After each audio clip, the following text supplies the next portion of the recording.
प्रणाम। हम एगो बेटी के विवाह गीत सुनावत हूँ। पसंद आई तो कमेंट में ज़रूर बताएं। बानल बारे शंकर लाडुआ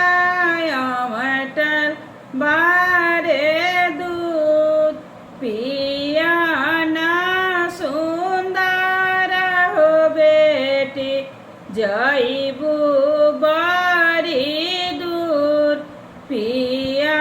ना सुंदर हो बेटी जईबू बड़ी दूर बजावा ले बा जनिया हो भैया डोलिया ले कहाँ छातावा ले अपना हो भैया बहिनी संगवा जाए बान्हल बार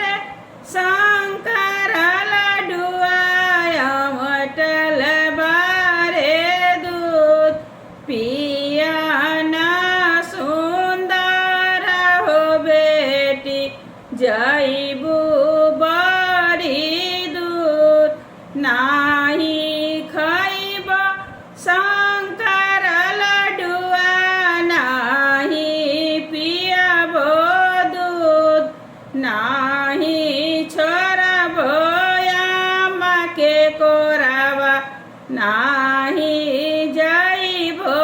दूर नाही छोड़बो अम्मा के कोरावा नाही जईबो दूर बजावा ले बा जनिया हो भैया डोलिया ले कहाँ छातावा ले अपना हो भैया बहिनी संगवा जात घूरी जाहू फिरी हो जाहू भैया हमार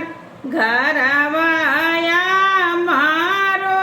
बता होई है दिहा